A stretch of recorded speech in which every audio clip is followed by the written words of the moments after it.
Él nos pedía una dirección de derechos humanos que estuviera acorde con los tiempos que venían, una dirección de derechos humanos que estuviera insertada en el corazón del conflicto social. Nosotros imaginábamos que iba a venir una escalada represiva y todo lo que de alguna manera imaginábamos fuese un pedo de arena para que esto se produzca. Nosotros venimos de una etapa donde la política de derechos humanos había sido muy fuerte, que fue con el anterior gobierno, y que sin embargo, más allá de la fortaleza que había tenido las políticas públicas, esto de haber reivindicado históricas banderas de los organismos de derechos humanos y puestas transformadas en políticas públicas, sin embargo, el camino por recorrer sigue siendo mucho. Así como la ESMA, la ex ESMA es hoy un museo de la memoria, lo que es cierto también es que la transformación del ex ESMA en un museo de la memoria o un espacio de la memoria no ha significado el fin de las prácticas que ocurrían ahí adentro. Digamos, hoy se sigue torturando, se sigue matando en las comisarías y en las cárceles. Un ejemplo que sirve para ilustrar la construcción de memoria y todo lo que falta hacer es que en Moreno, después de hoy va a haber señalizadas dos comisarías, la comisaría primera y la comisaría sexta de Álvarez. Ambas comisarías, en el informe del año pasado de la Comisión Interamericana de Derechos Humanos, fueron lapidario el informe acerca de la situación de los detenidos en la comisaría primera y en la comisaría sexta de Francisco Álvarez. Muy por debajo incluso en el informe lo que dice, invito a todos, es cuestión de buscarlo por internet, muy por debajo de los estándares incluso malos que había en otros municipios. Es decir, para poner un ejemplo gráfico, en Moreno, en las dos comisarías, hay alrededor de medio metro cuadrado en promedio por persona detenida. Eso habla a las claras de comisarías que están saturadas de detenidos. Justamente estas dos comisarías han sido señalizadas como lugares de memoria y que ambas comisarías han participado de lo que fue el circuito represivo durante la última dictadura militar en el distrito. ¿A qué quiero llegar diciendo esto? Que bueno, se hace este trabajo de señalizar, pero falta muchísimo por hacer. Habla a las claras de que la memoria es algo que tiene que estar en movimiento y que tiene que repercutir obligatoriamente en la actualidad. Paradójicamente, dos comisarías señalizadas, dos comisarías que están en el informe de la Comisión Interamericana de Derechos Humanos. Y la raíz de este problema es institucional y cultural. Las fuerzas de seguridad y las fuerzas armadas en nuestro país fueron concebidas y construidas institucionalmente como guardianes de las propiedades y los negocios de las familias más ricas de este país. El ejemplo más extremo han sido durante el siglo XX los sucesivos golpes de Estado que ha habido, que de alguna manera uno los ha repasado, yo veo chicos estudiantes, uno los ha repasado en la escuela, pero digamos como la sucesión de golpes de Estado desde el siglo XX, pero que el corazón que tienen, o la razón de ser que tienen esos golpes de Estado, tiene que ver con decisiones que han tomado las familias más ricas del país de acomodar institucionalmente el país para garantizar sus propios negocios. Y tal vez el ejemplo más brutal o más extremo de cómo es que las fuerzas de seguridad o las fuerzas armadas han sido concebidas para cuidar los privilegios de unos pocos, tiene que ver con el bombardeo a la Plaza de Mayo. Ese tal vez es el ejemplo más brutal. A nosotros en la escuela nos enseñaban que el bautismo de fuego de los aviones de combate de Argentina había sido en la Guerra de Malvinas, y basta repasar un poco la historia argentina y darse cuenta que los aviones de combate argentinos, la primera vez que dispararon contra la población civil, bombardeando la Plaza de Mayo o Ensenada, por ejemplo.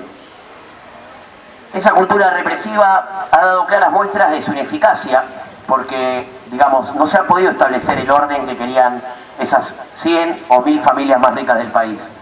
Digamos, permanentemente nuestro país se ha movido de forma pendular, donde cuando ha habido avances populares, ampliación de derechos, inmediatamente después ha habido una respuesta brutal de parte del poder real en la Argentina. Y en esto es central también plantear en la discusión lo siguiente. Yo lo voy diciendo todo muy pausado porque nosotros queremos marcar algunos temas para discutir en esta señalización, aprovechar la señalización, sobre todo también en los más jóvenes. Es central que saber que en los países más modernos las fuerzas de seguridad no están concebidas de forma militar.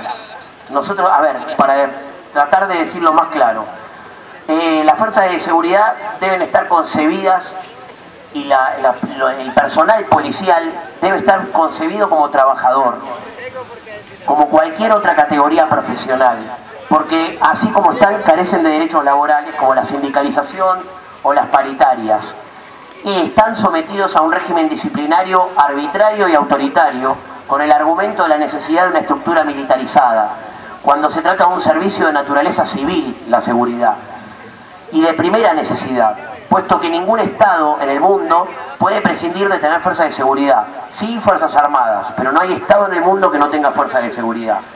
Entonces nos resulta sumamente importante poder concebir a los efectivos policiales como trabajadores, porque así de alguna manera acercaremos más las necesidades del pueblo con las necesidades también de ellos como trabajadores. Por eso nos resulta importante lo dicho hace pocas semanas por el jefe de la policía bonaerense, Perrone. Perrone señaló, y fue muy discutido en algunos medios, que había un índice muy grande de detenidos por el primer delito, de delitos sencillos que tenían que ver con una situación social. Paradojas del destino, el jefe de la policía bonaerense corrió por izquierda al gobierno nacional y al gobierno provincial, marcándole que la situación en las comisarías, con los detenidos y demás, tenía que ver también con una problemática social que el gobierno nacional y provincial desconocen.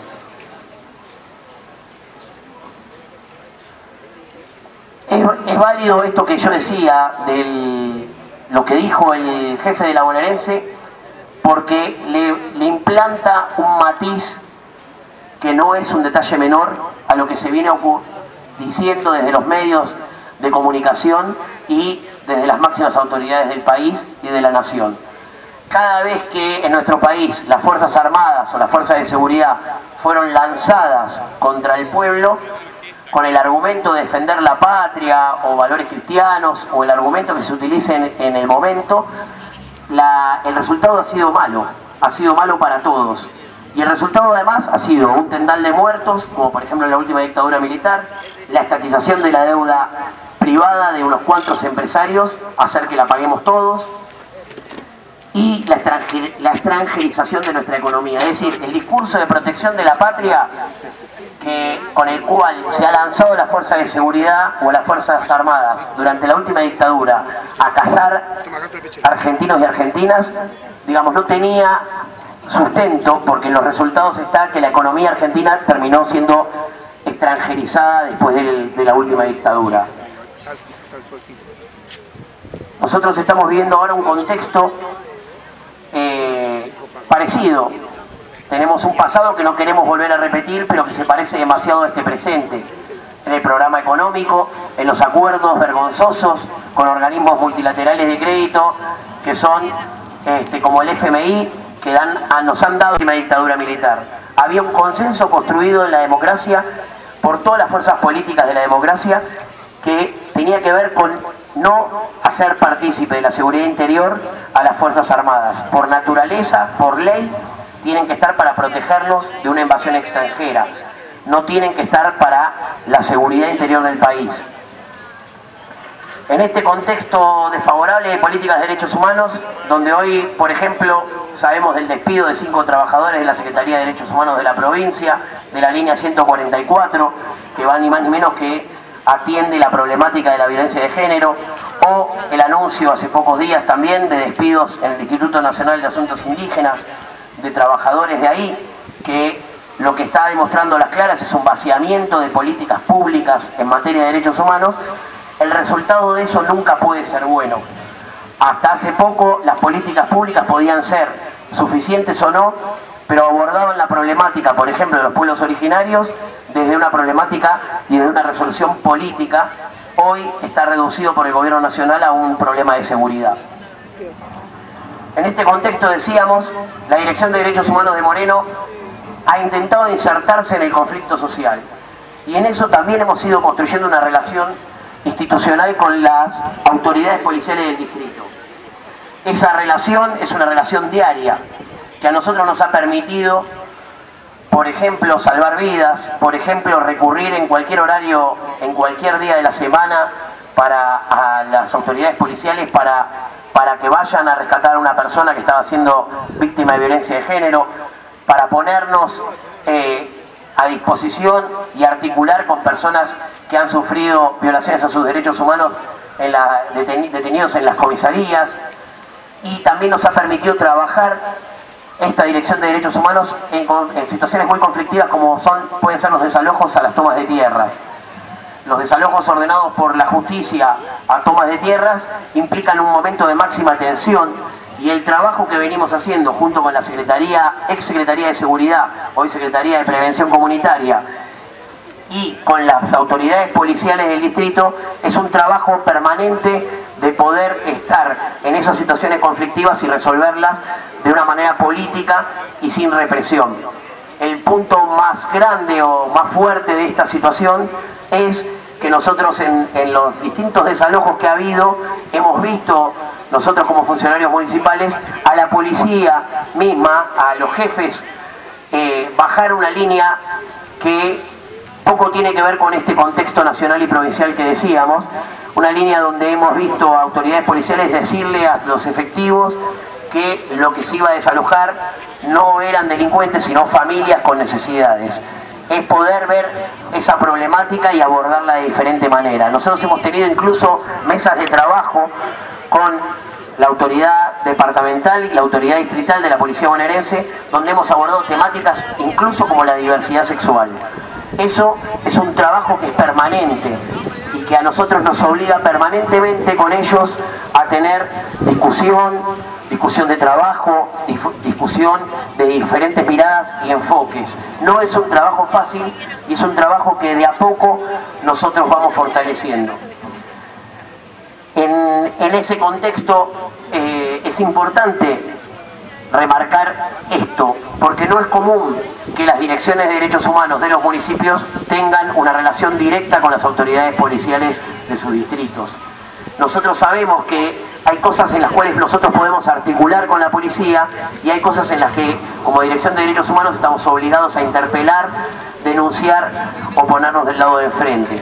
Pero también institucionalmente para nosotros es importante poder establecer una relación directa para discutir en cada tema y poder articular de la mejor manera posible el abordaje de diferentes situaciones conflictivas.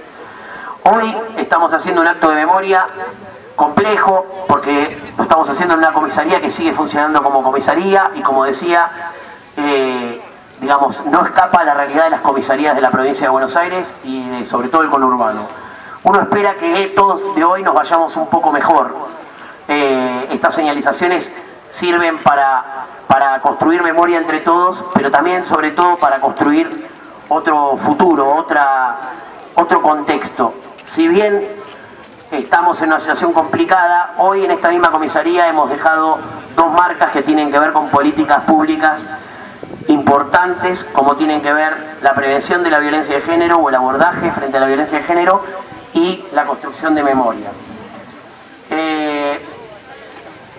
Por todo esto es que para nosotros es tan importante esta señalización, porque estamos acompañando al pueblo de Moreno y a sus organizaciones en la construcción de memoria, y porque esta memoria hoy se inscribe en las instituciones de la vida cotidiana de los morenenses. El pasado y el presente en esta placa para poder construir un futuro mejor. Por todo esto, como Municipalidad de Moreno, sumamos nuestros gritos a las consignas históricas de nuestro pueblo de Ni un paso atrás y de 30.000 compañeros desaparecidos presentes. Ojalá que este acto también repercuta en los miembros de las fuerzas de seguridad para que de una vez por todas nos demos cuenta que cada vez que a las fuerzas de seguridad las lanzaron a cazar argentinos, el resultado ha sido nefasto. Muchísimas gracias.